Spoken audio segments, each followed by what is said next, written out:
অনেকদিন পর চলে এলাম একটা ব্লগ নিয়ে তোমাদের সাথে। তো খালি নাচ রান্না এসবই শেয়ার করা হয়, আজকে ব্লগ করার একটা সুযোগ পেলাম। এখন বাজে সকাল 7:30। আমি আর মা একটু ঘুরতে যাব, ঘন্টাখানেকের মধ্যেই বেরোবো, হাওড়া স্টেশনে যাব।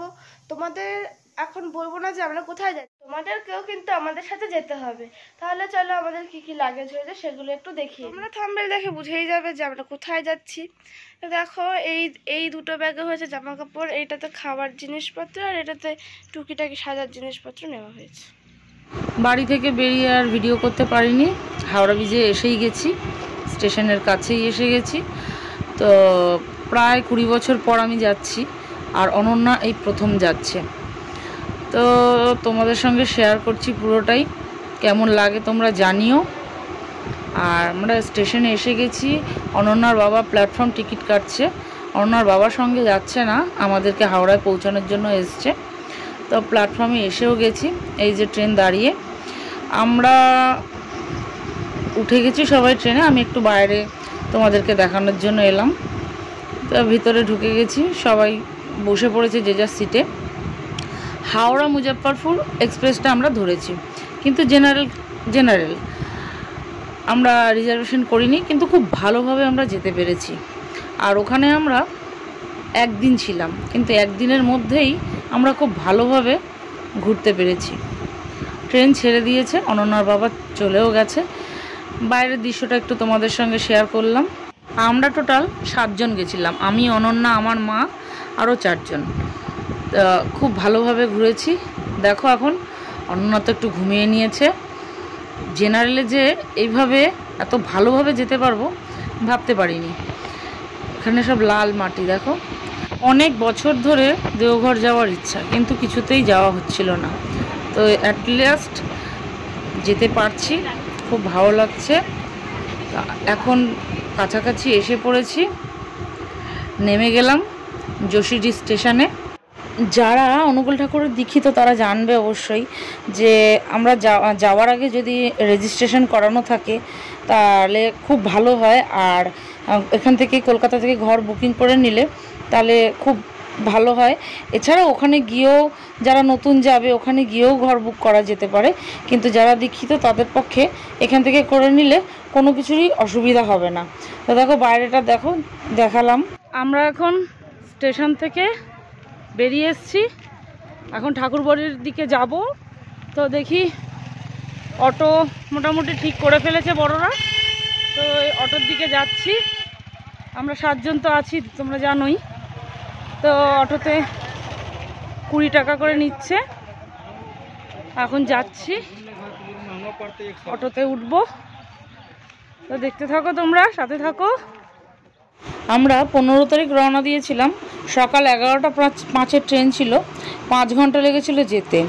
আর ফেরার দিন ছিল 17 তারিখ সকাল 9টায়। তো দেখো অটো চলে এসছে, এবার একে একে সবাই উঠছে। তো আমরা একটা অটোতেই সবাই উঠেছিলাম, প্লাস সামনে আরও অন্য 2 জন লোকও বসেছে। অনন্যা পিছনের সিটে চলে গেছে। তা আমরা এবার সব লাগেজ টাগেজ তুলে নিচ্ছি, এবার রওনা দেব। অটো ছেড়ে দিয়েছে, রওনা দিলাম। পরিষ্কার রাস্তা, ঠাকুরবাড়ির উদ্দেশ্যে যাচ্ছি। ওই দূরে যে বিল্ডিংটা দেখতে পাচ্ছ ওখানেই আনন্দবাজার দেওয়া হয়। তা গিয়ে আর ভিডিও করিনি, একেবারে ওখানে ঘর আমরা বুকিং করাই ছিল। ঘর পেয়ে একেবারে রেডি হয়ে দেখো মন্দিরের গেটের সামনে চলে এসেছি। ওরা সবাই ভিতরে চলেও গেছে, তা আমিও এগিয়ে চলেছি। ভীষণ মানে কি বলবো, শান্তি লাগছে। এত বছর পর এলাম, তো এতদিনের আশাটা পূর্ণ হয়েছে। আমরা যে ঘরটা পেয়েছিলাম মন্দির থেকে 10 মিনিট দূরত্বে ছিল, হাঁটা পথেই, বা টোটোতেও আসা যায়, কোনো ব্যাপার না। তো এখন প্রার্থনার সময় হয়ে আসছে, আর ভিতরে তো ভিডিও করার নিয়ম নেই, তাই আর ভিতরে ভিডিও করতে পারিনি। প্রার্থনার জন্য আমরা এগিয়ে যাচ্ছি। প্রার্থনা শেষ করে আমরা এখন যাচ্ছি আচার্যদেব যেখানে বসেন সেখানে। তো দেখো একদম সন্ধে হয়ে গেছে, কিন্তু চারিদিকটা এত ভালো লাগছে।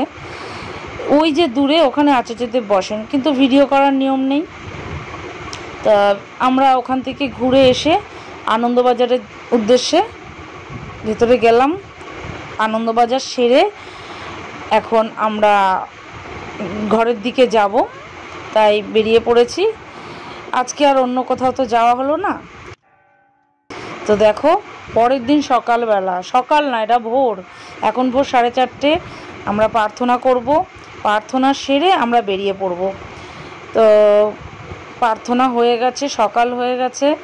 এই যে একজন দাদা নিয়ে যাচ্ছেন অবিনবাবুর ঘোড়া, এটা না। আমরা প্রার্থনা সেরে টিফিন খেয়ে এখন আমরা আবার চলেছি কোথায় না, আমরা চলেছি ঠাকুরের সমাধি স্থানে, যেখানে ঠাকুরকে আর বড়মাকে সমাধি দেওয়া হয়েছিল। ওই যে দূরে সাদা রঙের দেখতে পাচ্ছ, ওখানেও ভিতরে ভিডিও করার নিয়ম নেই, তাই বাইরেটাকেই তোমাদেরকে দেখাচ্ছি। এই বাইরে সবাই জুতো খুলছে, আর এই পাশে ধূপ মোমবাতি সব বিক্রি হচ্ছে। সেখান থেকে প্রণাম সেরে আমরা আবার ঠাকুরবাড়ির ভেতরে এলাম। তা এইখানে আগে চিড়িয়াখানা ছিল, এখন শুধু পাখি আছে। তো বেশ কিছু পাখি তোমাদেরকে দেখাচ্ছি। তো তারপরে আমরা একটু ওখানকার ভোগ প্রসাদ নিয়ে আমরা 4 জন বেরিয়ে পড়লাম বৈদ্যনাথ ধামের দিকে। আমরা 9:30 নাগাদ রওনা দিলাম, টোটো ধরলাম, 20 টাকা করে ভাড়া নিল এক একজনের। তো আমরা ওখানে বেশিক্ষণ লাগেনি, প্রায় 15-20 মিনিটের মধ্যে আমরা ঢুকে গেছি। অসংখ্য দোকান এখানে, খুব প্যাড়া খুব ভালো, দেওঘরের প্যাড়াও ভালো। তা এখানে পুজো দিলাম আমরা। তো ভীষণ লাইন, অনেক দোকান, ঠাকুরের জিনিস দেখতে খুবই ভালো লাগে। আর এই যে দেখো মন্দিরটা দেখা যাচ্ছে, আর এইখান থেকে সব ছোটা আরম্ভ হয়েছে। সবাই দৌড়াচ্ছে, অনন্যা দৌড়াচ্ছে, দিদি দৌড়াচ্ছে। কেন দৌড়াচ্ছে দাঁড়াও দেখাচ্ছি তোমাদেরকে, কেন এত দৌড়াদৌড়ি হচ্ছে। প্রায় মনে হয় 9 করে আমরা 1000 জনের পিছনে লাইনে ছিলাম। দেখো একবার লোকের ভিড়, মানে দৌড়ে এসে কত আগে লাইন দেওয়া যায়। এটা ওপরতলা, এরকম আরও নিচে আরও 2 তলা আছে, তারপর লম্বা লাইন। তা এইভাবে আমরা লাইন দিয়েছি, কিন্তু কোনো কষ্ট হয়নি। ওপরে ফ্যান চলছিল আর লাইনটা বরাবর এগোচ্ছিল। আর এই বম বম, তারক বম, ভোলে বম শুনতে খুব মজা লাগছিল। তো অনন্যার এটা একটা আলাদা এক্সপিরিয়েন্স। তা পুজো শেষ করে আমরা বেরিয়ে এলাম। তো দিদিরা একটু দোকানে কেনাকাটা করছে, ওই জন্য অনন্যার পাশে দাঁড়িয়ে আছে। তা এরপর আমরা বেরিয়ে যাব। তো অনন্যা এখান থেকে একটু এটা ওটা দেখছিল, তো একটা হাতের ব্যান্ড কিনলো। তারপরে আমরা ওখান থেকে বেরিয়ে পড়লাম। তারপরে একেবারে আমরা চলে এলাম দেওঘরে। এসে আমরা তখন মন্দিরে যাইনি, প্রায় তখন 12:30 পৌনে 1 বাজে। আমরা সোজা আনন্দবাজারে চলে গেছি। আনন্দবাজারে দেখো হলঘরটা, বিশাল হলঘর, প্রচুর মানুষ এখানে একসঙ্গে বসতে পারবে। তারপর আমরা চলে গেছিলাম ঘরে। সেখান থেকে একটু রেস্ট নিয়ে আমরা আবার বিকেলবেলা রেডি হয়ে মন্দিরের কাছে চলে এলাম। তো আগে একটু চা খেয়ে নিচ্ছি সবাই মিলে, তারপর ভেতরে যাব। তো এটা ঠিক মন্দিরের সামনেই একজন এই দাদা বসেন চা নিয়ে, ভীষণ ভালো চাটা খেতে হয়। তো আমরা যে কবার চা খেয়েছি এই দাদার দোকানেই চা খেয়েছি, খুব ভালো হয়েছে। তো প্রার্থনা, তারপর গিয়ে প্রার্থনাটা সারলাম। প্রার্থনা সেরে আমরা চলে গেলাম মাতৃ সম্মেলনে। এখানে নিয়ম আছে, সবাই মূল্য ধরে দিয়ে একসঙ্গে মাতৃ সম্মেলন করা হয়। তো সবার মতোই আমরাও মূল্য ধরে দিয়েছিলাম। মাতৃ সম্মেলনে আমাদের নাম ঘোষণা করা হলো, সবার নাম ঘোষণা করা হলো, এবং খুব ভালোভাবে মাতৃ সম্মেলন সম্পন্ন হলো।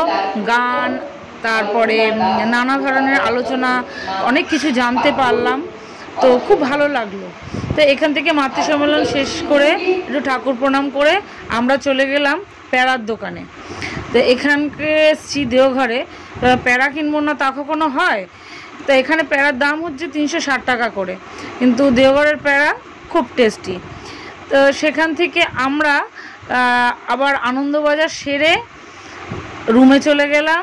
রাত্রে রেস্ট নিয়ে পরের দিন দেখো এখন ভোরবেলা আবার বেরিয়ে পড়লাম, প্রার্থনায় যাচ্ছি। আজকেই আমরা রওনা দেব। তো প্রার্থনা সেরে সকালবেলা আমরা একটু মনমোহিনী ধামের দিকে গেলাম। তার কারণ হচ্ছে মনমোহিনী ধামটা আমাদের ঘোরা হয়নি। এখানে বুকিং না করে যারা আসে তারা এখানে থাকতে পারে। এই মনমনি ধামের এই ভেতরে এই যে এইখানেই ঠাকুরের সৎসঙ্গ হয়, খুব সুন্দর ভিতরটা। তো আমরাও একটু ঘুরে নিলাম। এই একদিনের মধ্যেই আমরা সবটা কমপ্লিট করেছি। তো এরপরে দেখো এটা হচ্ছে হাসপাতাল, ঠাকুরবাড়ির হাসপাতাল। তো খুব ভালো চিকিৎসা। তো এখান থেকে আমরা বেরিয়ে এখন যাচ্ছি যেখানে আনন্দবাজার হয় সেখানে। তার কারণ আমাদের একটা কাজ বাকি আছে, সেটা হচ্ছে সবজি কাটা। এখানে এসছি, দেওঘরে এসছি, আমরা সবজি কাটবো না তা কখনো হয়? অল্প হলেও কাটবো। তো একটু অল্প কিছু সবজি কাটলাম। আর যেহেতু আজকে আমাদের ট্রেন, সেহেতু বেশিক্ষণ থাকা গেল না। আরও 2-1 দিন থাকতে পারলে মনটা আরেকটু ভালো লাগতো। তো দেখা যাক নেক্সট টাইম যদি হয়। তো দেখো এখানে একটু ভেতরটা তোমাদের দেখাচ্ছি। এখানে ভিতরে ঢুকে তো ভিডিও করার নিয়ম নেই, আমি জানলার বাইরে থেকে পারমিশন নিয়েছিলাম। একটু ভিডিওটা তোমাদের দেখাচ্ছি। এখানে এই যে অনুষ্ঠান যখন এই বড় বড় কড়াই টড়াই সব একসঙ্গে রান্না হয়, আর তা এখন হয় এই মেশিনে। তা আমরা ওখান থেকে একটু টিফিন সেরে মন্দির থেকে আমরা বেরিয়ে পড়লাম। এখন আমরা রুমের দিকে যাচ্ছি। তো এই দেখো রুমের লাগেজ টাগেজ প্যাক করে এখন আমরা ওখান থেকে রওনা দিচ্ছি স্টেশনের দিকে। তো আবার কবে আসবো জানি না, তবে এই একদিনের জন্যই আসতে পেরে খুব শান্তি। আমরা এসে গেছি যশোডি স্টেশনে। আমাদের ট্রেন আছে 9টা 5-এ। আমরা জনশতাব্দী ধরবো, রিজার্ভেশন করাই ছিল। আমরা স্টেশনে এসে একটু আমরা আধ ঘন্টা আগেই এসে গেছি। তো ট্রেন যথারীতি ছেড়ে দিয়েছে। তো এই দূরে একটা নদী দেখা যাচ্ছে, কিন্তু জল শুকিয়ে গেছে, সামান্য একটু আছে। তো তোমাদেরকে একটু দেখাচ্ছি। যাওয়ার সময় আমাদের 5 ঘন্টা টাইম লেগেছিলো যখন আমরা মানে দেওঘরে আসছিলাম, আর যখন ফিরছি তখন আমাদের 4.5 ঘন্টা টাইম লাগলো। কিন্তু আমরা এই কজন মিলে এই আমাদের দেওঘর ভ্রমণ একদিনটাই আমাদের কাছে ভীষণ মানে আনন্দময় হয়ে উঠেছে। আর আমরা ভীষণ ভালোভাবে ঘুরেছি। তো নেক্সট টাইম চেষ্টা করব যাতে আরও 1-2 দিন বেশি থাকতে পারি। আর যথারীতি আমরা স্টেশনে পৌঁছে গেছি এবং ভিডিও আর করতে পারিনি স্টেশনে নেবে। তো আবার সেই হাওড়া ব্রিজের নিচেই এসেছি। আমি আর অনন্যা বাসে উঠে গেছি, আর আমার মা আরও 4 জন যারা ছিল তারা অন্যদিকে তাদের বাড়ির দিকে তারা গেছে। তা শেষে তোমাদের সাথে কয়েকটা ওখানকার ছবিও শেয়ার করে নিচ্ছি। তো আমাদের এই পুরো দেওঘর ভ্রমণের ব্লগটা কেমন লাগলো অবশ্যই জানাবে। তোমরা আমাদের সাথে থেকো এইভাবেই। আবার দেখা হবে কোনো ব্লগ বা কোনো রেসিপির সাথে। তোমরা সবাই ভালো থেকো, সুস্থ থেকো। সমস্ত বন্ধুদের জন্য আমার রইল রানন্দিত জয়গুরু। দেখা হবে আবার পরের কোনো ব্লগে। তো ততক্ষণের জন্য টাটা।